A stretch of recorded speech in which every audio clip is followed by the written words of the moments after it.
Hello and welcome to Train Signal. You're watching Performance Optimization with Distributed Resource Scheduler.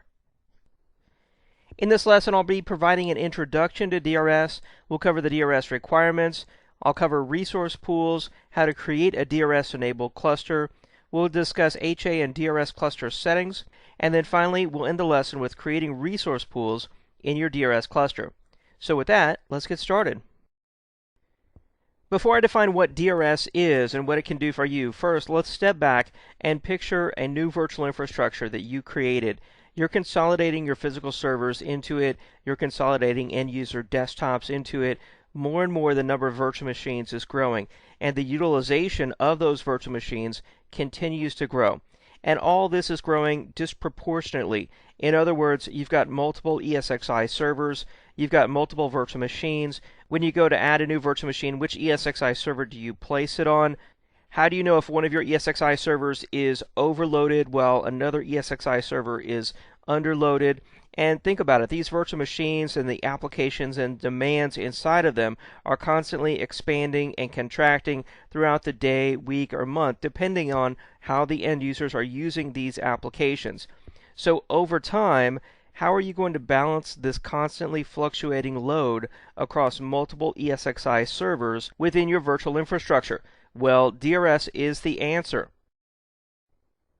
VMware's DRS, or Distributed Resource Scheduler, doesn't actually stand for Dynamic Resource Scheduler. It stands for Distributed Resource Scheduler, and DRS understands the resources of the virtual infrastructure. That's its job. It knows about CPU, memory, power, and storage utilization. DRS ensures that a virtual machine gets the resources that it needs. So it's not load balancing. It's not trying to just make sure that every ESXi server has the exact same CPU utilization. What it does is it's looking at the resource requirements for the virtual machine. It checks to see if that virtual machine is getting the resources it needs from the current ESXi server that it's on. If it isn't, it considers moving it to another ESXi server where it might be able to get the resources that it needs. And it doesn't consider that lightly. It considers it over time, and it also considers the performance penalty to moving that virtual machine to the other ESXi server. Now, it doesn't just work with existing virtual machines, it also works with brand new virtual machines. So when you create a brand new virtual machine, DRS can be used to automatically place that virtual machine on the right ESXi server. And oh, by the way, when it moves running virtual machines from one ESXi server to another, it's using VMware's vMotion, so there's no downtime to that application and to the end users using that virtual machine. In other words, it can do this without causing any downtime. It can balance the load, and there should be no noticeable impact to the end users. And to me, that's the most amazing thing about DRS. Never before have you been able to dynamically move virtual machines from one host to another, completely automatic, in the middle of the night while you're sleeping. DRS is on the job, and it's ensuring that the virtual machines get the resources that they need. That's a really great feeling for a VMware admin. So this is what it looks like. This is a graphic from VMware.com. You've got multiple ESXi servers on the bottom, your physical ESXi servers. They're part of a DRS cluster. You can have clusters without DRS or HA. You can have clusters with just DRS, clusters with just HA or high availability, or you can have clusters that have both, Distributed Resource Scheduler and high availability, all in one cluster. So once the virtual machines are in this DRS-enabled cluster, if they aren't getting the resources that they need, DRS is going to dynamically move them from one host to another without any downtime, again, to the end users. So here's another way to think of it. The hosts and clusters are providing the resources, and the virtual machines and their applications inside are consuming the resources. So the goal of the Distributed Resource Scheduler is to prevent one virtual machine from monopolizing all the resources. It's also to guarantee the service levels that the virtual machines need for your business to survive, for your business to get adequate performance and response out of the virtual infrastructure. DRS is there to guarantee that service. It's also there to offer efficient use of the server hardware, so you're not maxing out one physical server while another physical server is sitting over here with 10% utilization. And finally, it's going to make your life as a VMware admin easier because you don't have to worry about these things as much once Distributed Resource Scheduler is in place. Like I said, DRS is enabled on a cluster, and there's multiple automation levels. You can use the manual automation level, which is really just suggestions. DRS actually doesn't move anything. It just says, hey, I really think you should move this virtual machine from this host to this host. Then there's partially automated, which is really just automatic placement. So when you power on a new virtual machine that you just created or one that was there for a while, whenever you power it on, it's automatically placed on the correct ESXi server that has the least load. And then it's going to offer you suggestions about load balancing. And then there's fully automated, which is going to completely automate the distribution of these resources to the virtual machines, and you can actually set a migration threshold is what it's called. So basically this is just the tolerance for DRS to determine how aggressively it should be about migrating virtual machines from one host to another. You can create custom migration rules to keep virtual machines together or apart, and DRS can automatically place new virtual machines in the cluster. That's part of the DRS cluster once it's enabled. So what are the requirements for DRS? Well, you need either vSphere Enterprise or Enterprise Plus licenses.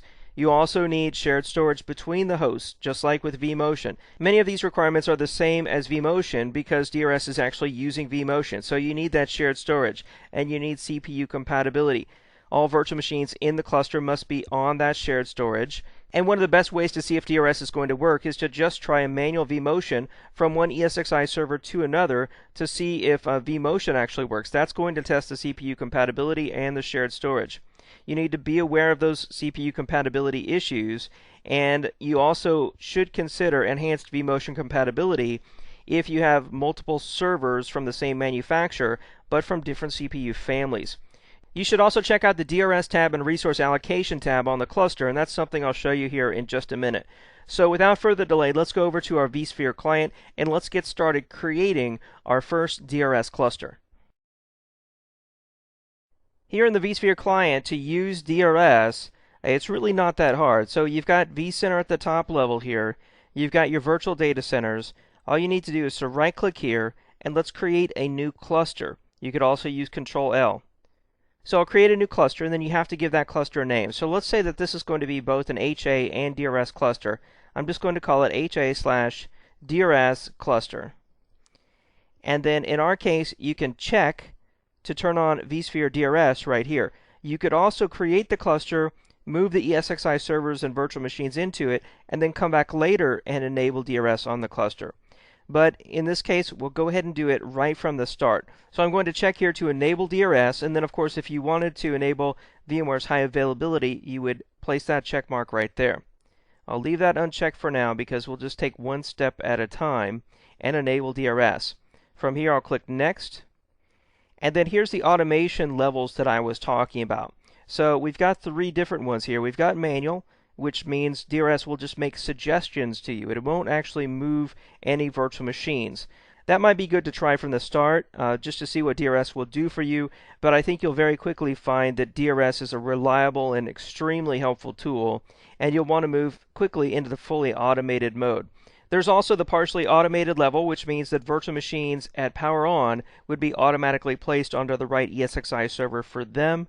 And then with partially automated, vCenter would also make suggestions to you related to DRS migrations to recommend that a virtual machine is moved from one ESXi server to another for performance reasons. However, I think that you would very quickly, again, want to move into fully automated. Everyone I talk to out there is using fully automated. I've used fully automated in production for years, and it works great. Then with fully automated, you've got this migration threshold. So the migration threshold ranges all the way from conservative to aggressive.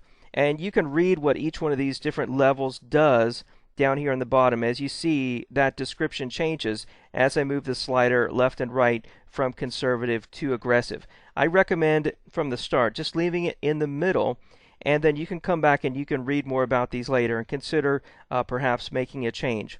I'll click Next here. And now we're being asked about DPM, or Distributed Power Management. Now, DPM is really a sub-feature of DRS. So to use DPM, you first have to enable DRS, and then that will allow you to use DPM. What DPM does is actually a really amazing feature. What it does is, when the load on your virtual infrastructure is low, it will use vMotion to migrate running virtual machines and actually consolidate them onto many fewer hosts. So then what it's going to do is to put in sleep mode actually the ESXi physical servers that it moved the virtual machines from. So in other words, those physical ESXi servers will be effectively powered off, and they won't be using as much electricity or any electricity as compared to what they were using before when they were running virtual machines. Then, when the end users come in, let's say in the morning, and the demand increases on those virtual machines, the resource utilization increases, DPM and DRS will recognize this.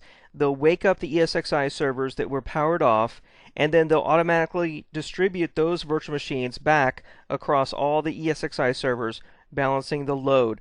And the end users will never know the difference. They'll never know that when they weren't using their applications, when the load was low, virtual machines were consolidated and physical servers were powered off. When they came back in, the physical servers were powered back on, and the virtual machines were reallocated or redistributed across the physical servers. Again, so the purpose of DPM is to save your company money by saving electricity when the ESXi servers are powered off. And it might not seem like DPM could save you a lot of money if you just had, say 1 or 2 physical servers powered off at night. But think about it, over time, over the period of a year, if physical servers were powered off, your company could actually save a lot of money. And think about if you had 200 servers, let's say, that were powered off at night when the demand was low. You could save thousands and thousands of dollars on electricity. So DPM has a very compelling use case for enterprises today, and it's also very easy to enable. Your servers do have to support Wake on Land, IPMI, or ILO so that they can be powered back on or woken up after they're turned off by DPM. But all you have to do here is select this radio dial option here and enable DPM to be automatic. Again, it has the same type of threshold slider down here that the DRS automation level does. We'll just leave it in the middle there and leave DPM automatically enabled when we enable DRS. I'll go ahead and click Next here. And now this section is about EVC, or Enhanced vMotion Compatibility. So like I said earlier, EVC is if you have physical servers in your virtual infrastructure and you want to use these with vMotion and DRS, but these physical servers have CPUs from the same manufacturer, but they're from different CPU families. In other words, if you have one AMD server and one Intel server, and that's all you have, then I'm sorry, you're not going to be able to use vMotion or DRS. But if you have, let's say, 4 Intel servers, 2 are from one CPU family and 2 others are from another CPU family, then enhanced vMotion compatibility is for you, and this is where you would enable it right here if it was an Intel server, and then you can specify the CPU family mode. I won't go into a lot of detail on that right now. We've got a whole separate lesson available from TrainSignal on understanding enhanced vMotion compatibility. Since I have 2 Intel servers with the exact same CPU, in fact the exact same model of server, I'm lucky in the sense that I don't have to use EVC. I can just leave it disabled. I'll say Next here.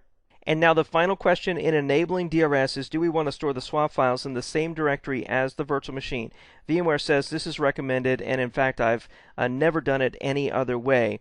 So I'll just say Next here and say Finish. And now we just created our new HA-DRS cluster, as you can see up here.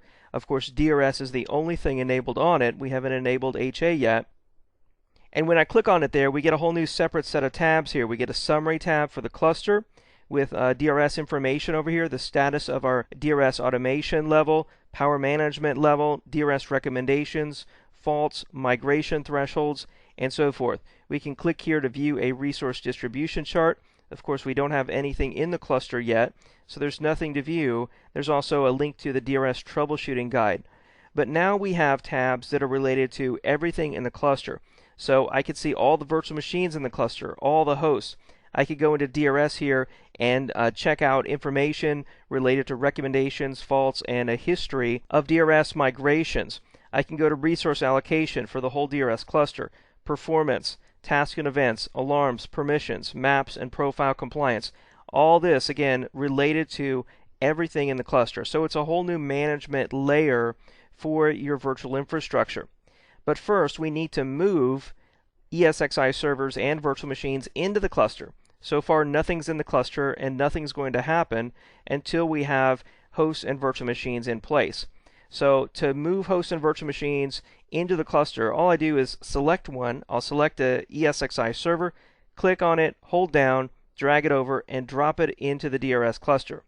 And here it's telling us that the destination for the selected host is a cluster with DPM enabled, and basically just giving us a warning that, hey, this cluster has DPM. It could put your physical server to sleep and power it off, actually. And if you don't have the right hardware features, it won't be able to power it back on.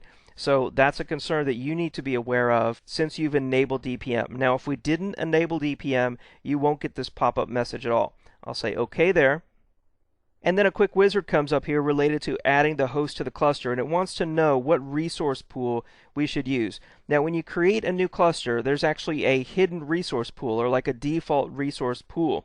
And that's the resource pool that you see when you go to the Resources tab for the cluster. I usually put all the host resources into that resource pool, but you can get more complex and you can create new resource pools for different things.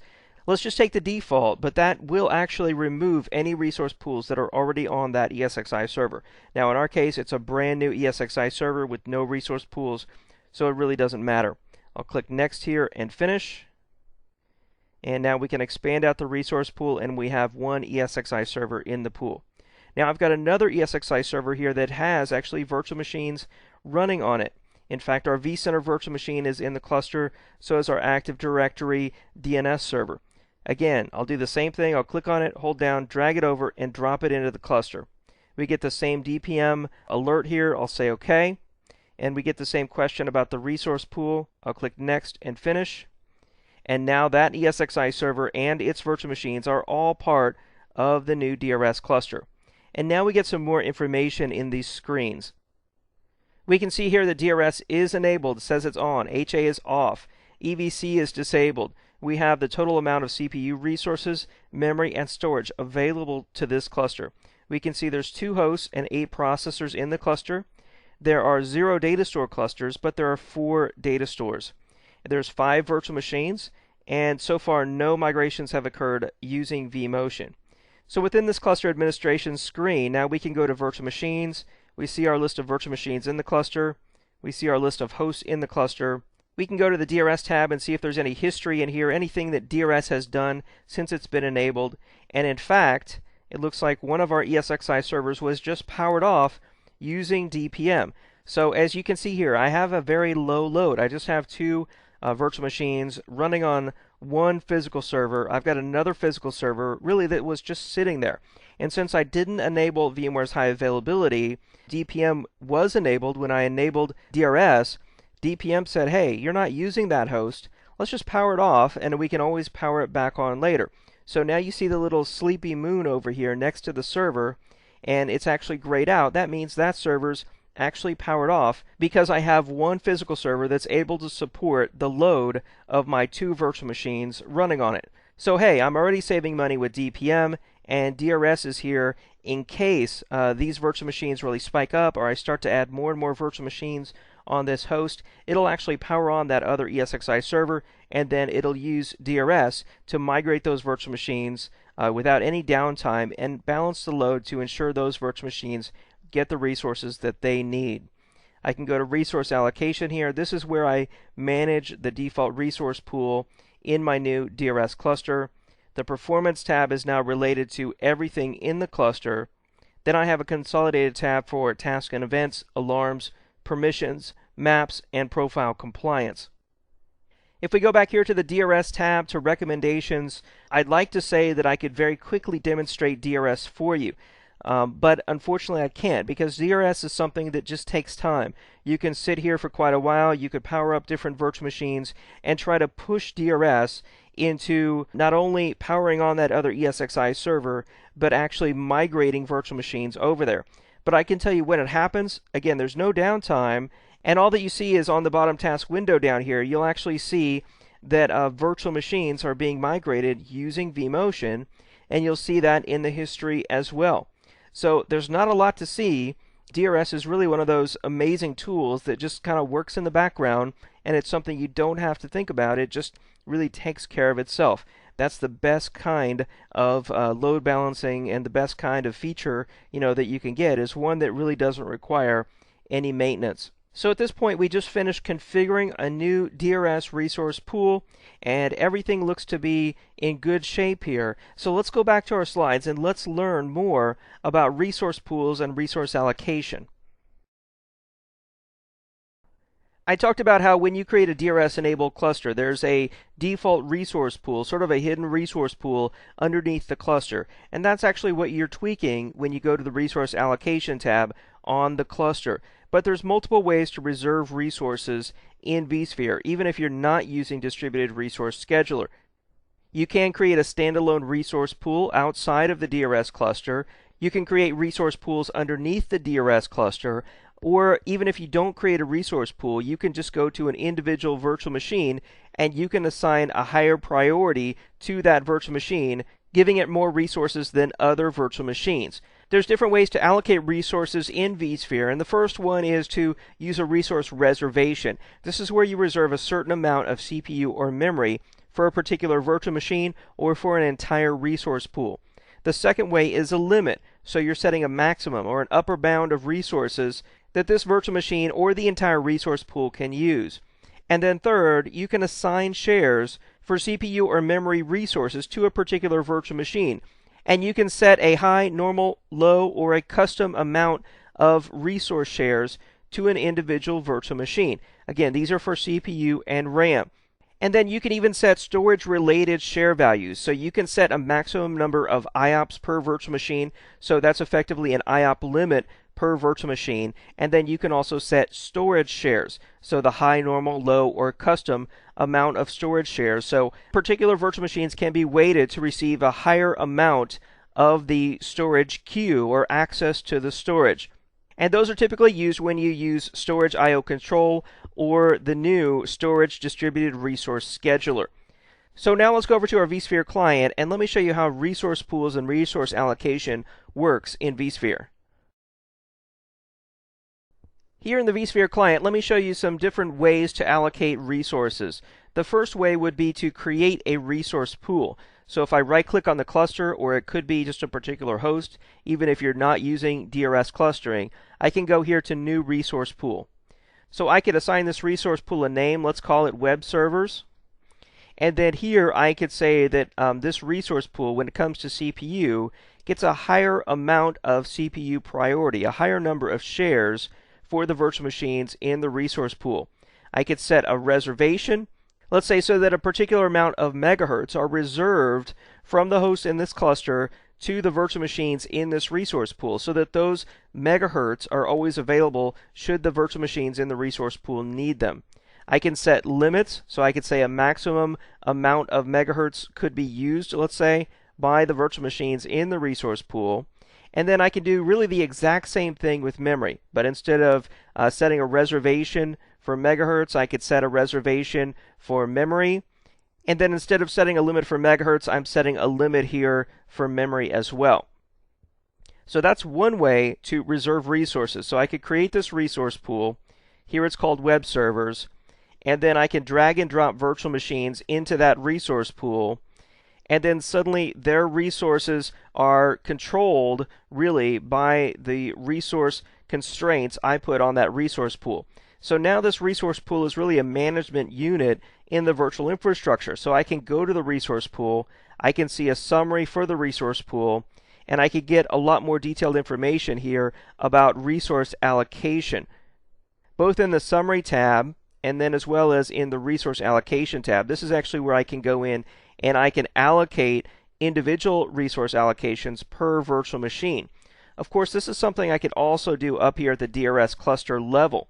So I've got a resource allocation tab here, and then I can go to these individual virtual machines. I can go to the CPU view here, and then I can allocate a higher number of shares to a particular virtual machine. It's very easy to do. You can see suddenly that virtual machine has a higher number of CPU shares. I can go to memory here. I can do the same thing, and give this virtual machine a higher number of memory shares. So when that virtual machine went from normal to high, you can think of it as getting twice as much of the memory that's available in this DRS cluster. So that's one way to do it. And then another way to do it is even you can click on an individual virtual machine, even if they're not in a DRS cluster, and you can go to Edit Settings here, then go to the Resources tab, and then do the same type of resource allocation on a per virtual machine basis. So I could do it for CPU, for memory, and for disk. So the disk shares here work the same way. So I can allocate a high amount of disk shares, and then I can set a specific amount of IOPS that this virtual machine would be limited to as it's accessing the shared virtual storage. All right, so that's the basics of resource allocation in vSphere. You've got resource pools that you can create. You could create those under an ESXi server or under a DRS cluster. You've got the hidden or default resource pool in the DRS cluster if you're using DRS. And then you can make resource reservations, limits, and then tweak the share priority on virtual machines, either individually or in resource pools, and do it by CPU, memory, and storage. Now, for additional information on distributed resource scheduler and performance tuning in vSphere, there's a couple great resources I just want to quickly point out. One is Duncan Epping and Frank Denneman's book that just recently came out called VMware vSphere 5 Clustering Technical Deep Dive. It's available in ebook format, and it's also available in a physical real book format from Amazon.com. And it's all about distributed resource scheduler, resource pools, and VMware's high availability. So it's an excellent resource if you really want to get very technical on those topics. Another resource to get very technical on vSphere performance is my VMware vSphere Performance Monitoring course from TrainSignal. I spend countless hours going into distributed resource scheduler, breaking it, fixing it. I go into resource pools, resource tuning, do it from the command line and the GUI. So those are a couple great resources if you want to spend a lot more time and get a lot more in-depth with distributed resource scheduler and resource pools. And that brings us to the summary for this lesson on using VMware's Distributed Resource Scheduler, or DRS. I started off with an introduction to what DRS is and how it can help you. In my opinion, it's one of the most powerful features of vSphere because it has the ability to automate the balancing of virtual machine load across the virtual infrastructure. It does that using vMotion, so it does have some specific requirements like CPU compatibility between hosts, or you can use EVC, and then all the virtual machines have to be on shared storage that the ESXi servers can access. So because it uses vMotion, there's no downtime to the end users using the applications on those virtual machines. And then Distributed Resource Scheduler can automatically place virtual machines when they're powered on hosts that are going to give them the best chance of getting the resources they need. Then it can also balance virtual machines that have been running for some time by moving them to other ESX servers where they can get the resources they need if they're not getting those resources on the hosts that they're currently on. I walked you through enabling a DRS cluster. I showed you the DRS automation level and the migration threshold. And we even enabled DPM, or VMware's Distributed Power Management. DPM has the ability to consolidate virtual machines onto fewer ESXi servers when the load on the virtual infrastructure is low, and then power those ESXi servers off to save you electricity and money. When the load increases, let's say in the morning when the users come back on, the virtual machines can be automatically distributed across those ESXi servers once they're powered back on by DPM. From there, I helped you to understand resource allocation in the virtual infrastructure using resource pools and things like reservations, limits, and shares. Thanks for watching this lesson on using Distributed Resource Scheduler with vSphere 5.